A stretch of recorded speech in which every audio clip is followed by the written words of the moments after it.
Hello everyone, welcome you all on conceptual economics. Statistics के first lesson में हम सीखने वाले हैं evolution of statistics, its meaning in plural sense and in singular sense, its function, its importance and also its limitations. तो चलिए शुरू करते हैं स्टैटिस्टिक्स।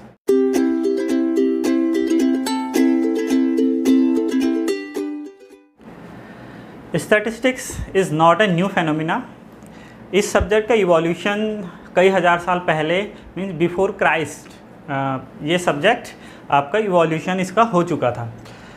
तो इसका जो इवोल्यूशन है स्टैटिस्टिक्स जनरली आप देखेंगे यहाँ पे मेंशन है कि जो प्रेजेंट में हमारा स्टैटिस्टिक्स टर्म है that term is originated from the German language. German language के स्टैटिस्टिक और लैटिन के स्टेटस, इन टर्म से ये डेराइव हुआ है आपका इंग्लिश का जो स्टैटिस्टिक्स टर्म है। And both the German language term and Latin term both have the same meaning government और स्टेट। मीन्स अर्लियर जो ये सब्जेक्ट था, ये सब्जेक्ट आपका स्टेट या गवर्नमेंट से रिलेटेड था ओनली। तो इसे साइंस ऑफ किंग भी इसे कहा गया था, क्योंकि किंग जनरली इसे अपने पॉपुलेशन के बारे में और अपना जो कोर्स है, ठीक है, जो फंड है उसके लिए इसको यूज किया करते थे। ठीक, तो फर्स्ट टाइम जो स्टैटिस्टिक टर्म है, ये टर्म एक जर्मन मैथमेटिशियन उनका नेम है गॉटफ्राइड एकेनवॉल्ड। तो गॉटफ्राइड एकेनवॉल्ड ने फर्स्ट टाइम इसके लिए स्टैटिस्टिक्स टर्म यूज़ किया था इस सब्जेक्ट के लिए, जो डेटा से रिलेटेड है, उसके कलेक्शन, प्रेजेंटेशन और इंटरप्रिटेशन से रिलेटेड है, उसके लिए first time statistic term use किया गॉटफ्राइड एकेनवॉल्ड ने। तो इसलिए गॉटफ्राइड एकेनवॉल्ड को फादर ऑफ स्टैटिस्टिक्स भी कहते हैं। तो आई थिंक आपको ये समझ में आ गया होगा। तो हम चलते हैं इसके मीनिंग की तरफ। हम स्टैटिस्टिक्स को डिफाइन करते हैं कैसे, दो टर्म में, एक होता है आपका प्लूरल नाउन और एक होता है सिंगुलर नाउन। तो प्लूरल नाउन में क्या होता है, in the plural noun statistics means ये statistics refers to information in terms of numbers और न्यूमेरिकल डेटा। ठीक है, क्या है, इंफॉर्मेशन है हमारे पास, किस फॉर्म में, हमारे पास नंबर्स में है और we can say in numerical data के फॉर्म में है। ठीक है, दूसरा इसकी मीनिंग आपको यहाँ से और क्लियर हो सकती है जब डील करते हैं हम with the mass of data.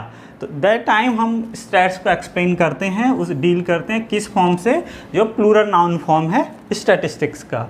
Example के लिए आप समझ सकते हैं क्या है आपका पॉपुलेशन स्टैटिस्टिक्स, जिसमें आपका डिफरेंट एज ग्रुप आता है, आपका लिटरेसी से रिलेटेड सारी इंफॉर्मेशन रहती है। ऐसे ही आपका इकोनॉमिकल एम्प्लॉयमेंट एंड अनएम्प्लॉयमेंट, ये भी मास ऑफ डेटा है, इससे भी हम डील करते हैं। तो मीन्स आपको सिंपली क्या देखना है, स्टैटिस्टिक्स क्या हो गया, जब हम किस फॉर्म के न्यूमेरिकल डेटा से डील करते हैं, मास ऑफ डेटा से डील करते हैं, तो वो आपका हो जाएगा प्लूरल नाउन। अब हम देखते हैं कि सिंगुलर सेंस में स्टैटिस्टिक्स की मीनिंग क्या होती है। तो सिंगुलर सेंस के लिए आप देखेंगे क्या है, जब स्टैटिस्टिक्स डील करती है विद इट्स मेथड्स, जब अपने मेथड्स को इम्प्लीमेंट करती है, तो वो हम कहते हैं उस टाइम पर किसके साथ डील कर रहे हैं, सिंगुलर नाउन जो स्टैटिस्टिक्स का फॉर्म है। ठीक है, अब इसको डिफाइन करने के एक बेस्ट डेफिनेशन है which is given by the Croxton और काउडेन। बहुत अच्छी डेफिनेशन है जिससे पूरा आपका जो स्टैटिस्टिक्स है वो पूरा क्लियर हो जाता है। डेफिनेशन क्या है, स्टैटिस्टिक्स में be defined as the collection. ये पॉइंट्स आप देखेंगे, ये आगे आपके चैप्टर्स भी रहने वाले हैं और यही स्टैटिस्टिकल आपके टूल्स भी हैं। Collection, presentation, analysis and interpretation. तो स्टैटिस्टिक्स का वो फॉर्म जो इन सब से डील करता है, collection, presentation, analysis and interpretation of data. That subject, that methodology is called statistics in singular sense और इन सिंगुलर नाउन। ठीक है, तो इसका बेनिफिट क्या है, इसका बेनिफिट ये है, ये हमें बताती है किसको, जो स्टैटिस्टिकल टूल्स हैं, जो स्टैटिस्टिकल टूल्स हैं जिनको हम आगे यूज करने वाले हैं, और आपके कोई भी जो स्टैटिस्टिक्स का प्रोजेक्ट है या बाकी कोई भी काम है वहाँ पे इन सब को यूज किया जाएगा जो टूल्स हैं। और वो टूल्स कौन से हैं, यहाँ मैंने ऑलरेडी टिक किया हुआ है, ये सारे टूल्स हैं, या हम इनको स्टेजेज ऑफ स्टडी भी कह सकते हैं। स्टैटिस्टिक्स का जो सिंगुलर सेंस है ये हमें कुछ टूल्स या स्टेजेज ऑफ स्टडी को इंट्रोड्यूस करता है। वो स्टेजेज हैं आपकी, सबसे पहले जिनसे ये डील करता है वो फर्स्ट जो टूल है या स्टेज है वो है आपका कलेक्शन। कि स्टैटिस्टिक्स अगर हमें इम्प्लीमेंट करना है तो सबसे पहले हम क्या करते हैं, कलेक्शन ऑफ डेटा। कुछ भी आपको स्टडी करना है तो उस स्टडी से रिलेटेड स्टेट क्या कहती है कि ये कलेक्शन ऑफ डेटा आपको करना है, तभी आप कुछ आगे स्टडी या कुछ कंक्लूजन ड्रॉ कर पाएंगे। तो पहला स्टेप आपका जो पहला स्टेज है कलेक्शन ऑफ डेटा आता है। सेकंड, इसके बाद कलेक्शन के बाद जब डेटा आता है तो उसके बाद आ जाता है आपका प्रेजेंटेशन, प्रेजेंटेशन ऑफ डेटा। अब प्रेजेंटेशन ऑफ डेटा में क्या होता है,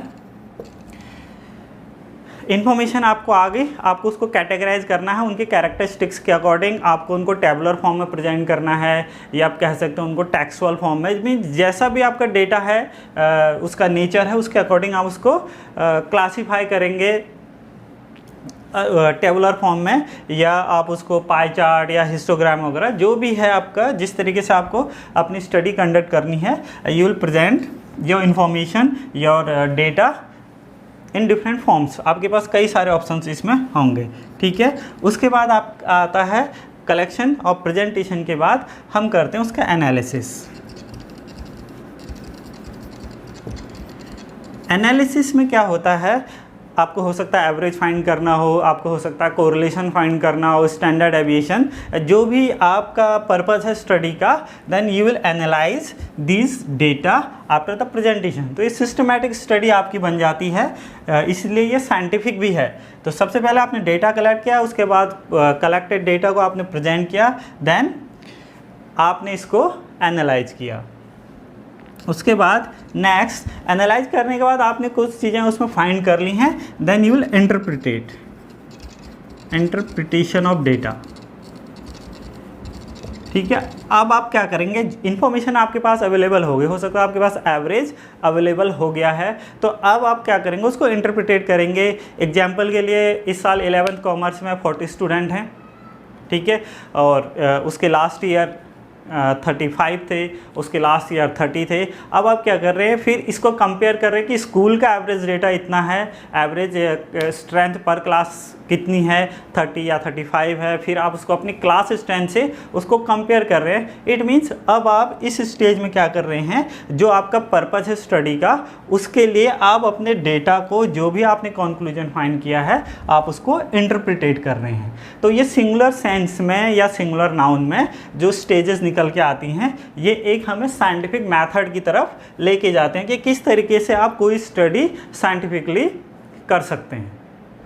अब हम डिस्कस करते हैं कि स्टैटिस्टिक्स के फंक्शन क्या हैं, क्योंकि स्टैटिस्टिक्स अपने आप में एक साइंटिफिक सब्जेक्ट है।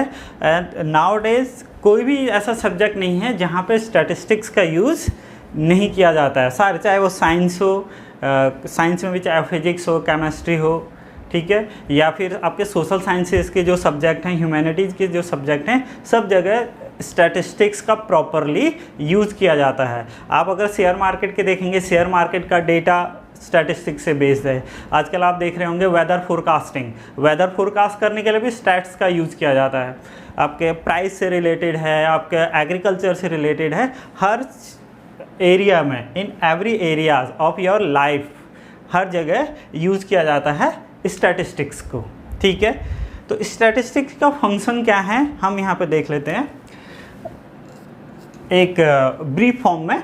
तो क्या है, numerical expression of a problem. कोई भी प्रॉब्लम है, चाहे वो आपके इकोनॉमिक्स से रिलेटेड हो, या किसी और सब्जेक्ट से रिलेटेड हो, या आपके डेली लाइफ से हो, या कोई भी एरिया हो, तो वहाँ पे जो प्रॉब्लम है, उस प्रॉब्लम को स्टैट्स आपको क्या हेल्प करती है,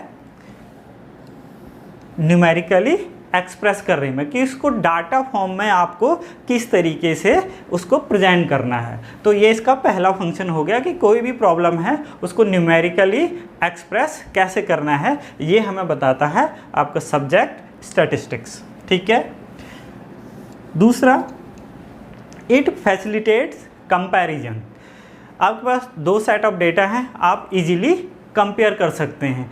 इस साल आपके फॉर एग्जांपल अभी आपके मंथली टेस्ट होंगे, तो मंथली टेस्ट में कौन से सब्जेक्ट, अकाउंटेंसी, बिजनेस, इकोनॉमिक्स, जो 3 इंपॉर्टेंट सब्जेक्ट हैं कॉमर्स वालों के लिए, इसमें किस सब्जेक्ट का एवरेज कितना रहा है, किस तरीके से बच्चों ने कौन से सब्जेक्ट में परफॉर्म किया है, या अगर हम 12th बोर्ड का रिजल्ट देखें तो किस तरीके से परफॉर्म किया है बच्चों ने पिछले साल के बच्चों से, पिछले साल के ज़्यादा थे या इस साल के ज़्यादा हैं। तो ये सारी चीज़ें हमें किसकी हेल्प से पता चलती हैं, स्टैट्स की हेल्प से हम कंपैरिजन कर सकते हैं। बाय द ड्राइंग एवरेज, हम एवरेज ड्रॉ कर सकते हैं, या फिर हम स्टैंडर्ड डेविएशन या कोरिलेशन, जो भी टूल्स है उसको अपने पर्पज़ के अकॉर्डिंग यूज कर सकते हैं। तो ये सब कौन हमें हेल्प करता है, स्टैट्स हमें हेल्प करता है अपने फंक्शन की मदद से। ठीक है। तो दो हो गए आपके दो function. Also it establish cause and effect relationship. अब साइंटिफिक सब्जेक्ट की एक खास बात ये होती है कि वो हमेशा वर्क करता है किस पे, कॉज एंड इफेक्ट रिलेशनशिप। ठीक है। मीन्स केवल ये नहीं बताता कि ये इफेक्ट क्यों हुआ है, ठीक है, ये इफेक्ट हो रहा है, not only focus on that, it also explain cause. ठीक है। इसका कॉज क्या है वो आपको बताता भी है कि इन वजह से ये आपका जो इफेक्ट क्रिएट हुआ है उसके पीछे रीजन ये है। एग्जांपल के लिए एग्रीकल्चर प्रोडक्शन, वीट का प्रोडक्शन बढ़ा है।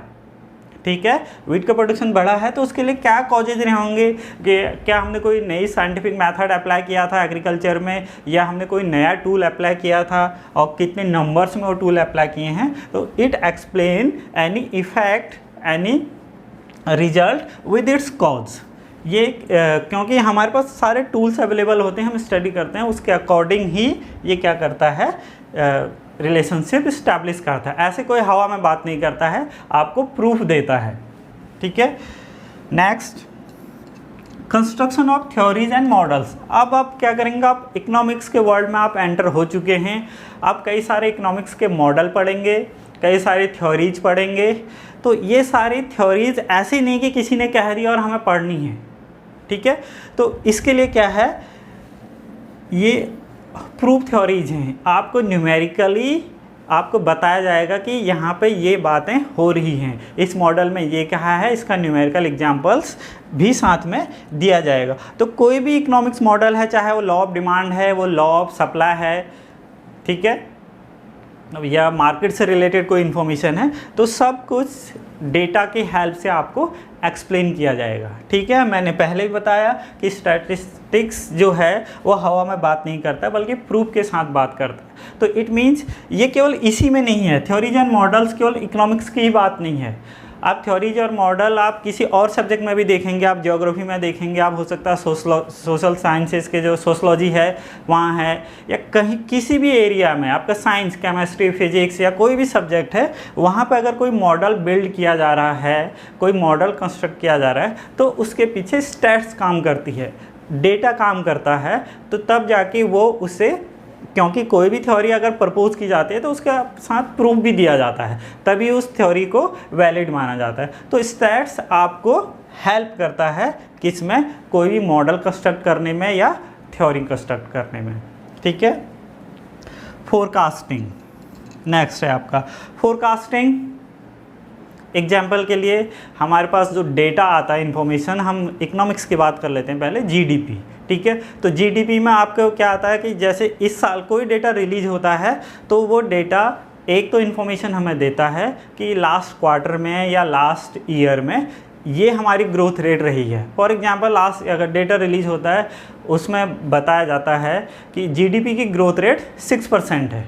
ठीक है। और साथ ही ये बताया जाता है कि नेक्स्ट ईयर के लिए हमारा जो एस्टिमेशन है वो 6.5% है, या फिर ये हम कहते हैं नेक्स्ट ईयर के लिए 7% हमारा एस्टिमेशन है। तो ये एस्टिमेशन कहाँ से, ऐसी तो बात नहीं करते होंगे वो, ठीक है। तो उसके लिए क्या किया जाता है, डेटा ये यूज़ किया जाता है, ट्रेंड देखे जाते हैं कि क्या ट्रेंड चल रहा है, कौन सा सेक्टर, एग्रीकल्चर सेक्टर क्या परफॉर्म करने वाला है, मैन्युफैक्चरिंग सेक्टर क्या परफॉर्म करेगा, जो हमारे कोर इंडस्ट्रीज़ हैं, आपकी कोल है, पावर है, एनर्जी है, ये क्या परफॉर्म करने वाले हैं, कहाँ पर कैपेसिटी कितनी इंस्टॉल है, ठीक है। तो ये इन सारे डेटा को एनालाइज किया जाता है, तब जाके नेक्स्ट ईयर के लिए या नेक्स्ट क्वार्टर के लिए कुछ भी फोरकास्टिंग की जाती है। तो ये सब कहाँ से आता है, ये फोरकास्टिंग सब हेल्प करता है कौन, स्टैटिस्टिक्स, ठीक है।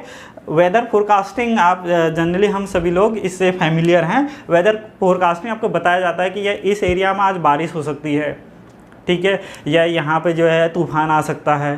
तो इस तरीके से फोरकास्टिंग, तो वो कैसे फोरकास्टिंग करते हैं, कहाँ से क्या आता है, तो पूरा डेटा एनालाइज करता है। सुपर कंप्यूटर और सैटेलाइट की हेल्प से डेटा कलेक्ट किया जाता है, उनका एनालाइज किया जाता है, फिर ट्रेंड देखे जाते हैं, उसके अकॉर्डिंग ही फोरकास्टिंग की जाती है कि क्या हो सकता है। वो फोरकास्टिंग हो सकता है कि वो एग्जैक्ट ना हो, ठीक है, उस तरीके से वो डेटा बिहेव ना करे, लेकिन एक एस्टिमेशन वो ऑलमोस्ट एक एवरेज लेवल पर ट्रू होते हैं, ठीक है।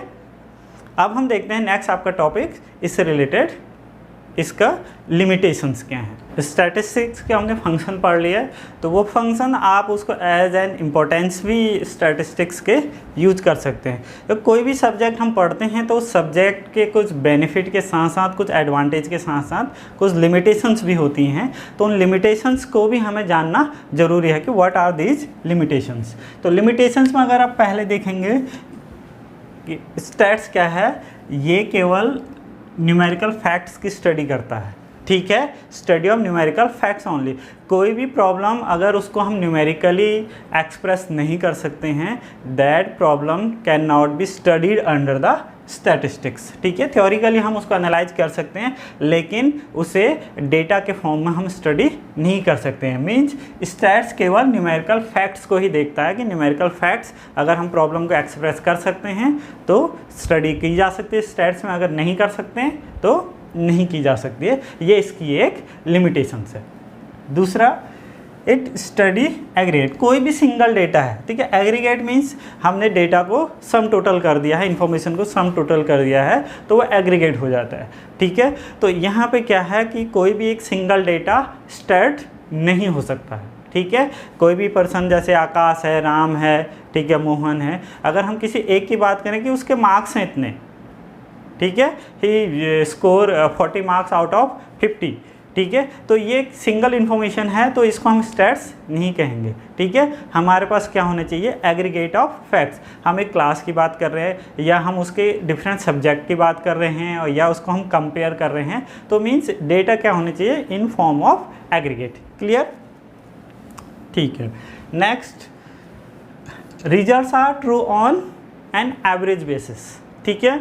इसका एग्जैक्ट, जैसे कई बार क्या होता है, हमारे पास एग्जैक्ट इन्फॉर्मेशन होती है तो हम उसको एक्सप्रेस कर देते हैं, लेकिन स्टैट्स के बेस पे जो भी कंक्लूजन ड्रॉ किए जाते हैं वो एग्जैक्ट नहीं होते हैं, ठीक है। ये इसकी एक ड्रॉबैक है, और बहुत बड़ी ड्रॉबैक है कि इसके जो रिजल्ट्स होते हैं वो कभी भी एक्यूरेट नहीं होते हैं, क्योंकि इसके जो रिजल्ट्स हैं वो किस पे, एवरेज बेसिस पे ट्रू होते हैं, क्योंकि बेस्ड ऑन एवरेज, ठीक है। जनरली स्टैट्स में आपकी जो भी इंफॉर्मेशन स्टडी की जाती है वो एवरेज बेस पे ही होती है, अर्थमेटिक मीन जिसको हम कहते हैं, या कोई और मीन है, कोई और इन्फॉर्मेशन है। तो इसके जो रिजल्ट्स हैं, जो कंक्लूजन है, these are true only on average basis, ठीक है, एग्जैक्ट या एक्यूरेट नहीं होते हैं।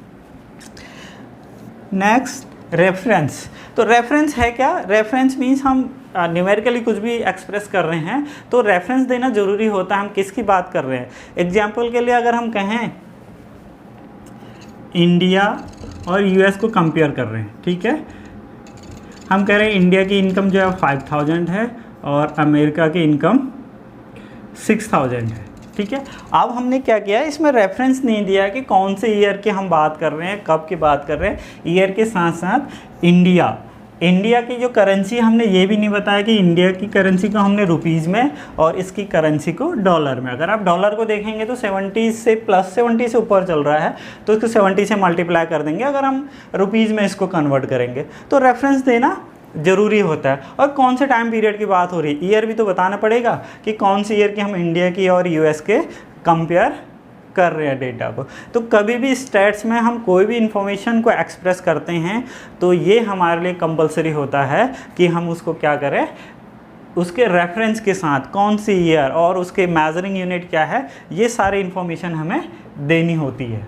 ठीक है, तो स्टैट्स में रेफरेंस भी एक अपना प्लेस रखते हैं। अगर हम रेफरेंस नहीं देंगे तो विदाउट रेफरेंस आपके कंक्लूजन रॉन्ग हो जाएंगे। जैसे यहाँ हुआ 5000 6000, किसी को हम बताएंगे तो हमारी बात पे विश्वास नहीं करेगा। तो अगर हम किसी को बताएंगे कि 5000 रुपीज़ की बात हो रही है और वहाँ पे $6000 की बात हो रही है, ठीक है, या बिलियन, और किस में हम मेज़र कर रहे हैं, मिलियन में मेज़र कर रहे हैं, बिलियन, जैसे हमारे यहाँ पे जो डिफरेंट तरीके से मेज़र किया जाता है, और इंटरनेशनल में जो अकाउंटिंग की यूनिट है वो डिफरेंट है, मिलियन या बिलियन में उसको यूज़ करते हैं। तो हमें ये बताना ज़रूरी होता है कि क्या रेफरेंस है, किस तरीके से हमने डेटा को एक्सप्रेस किया है।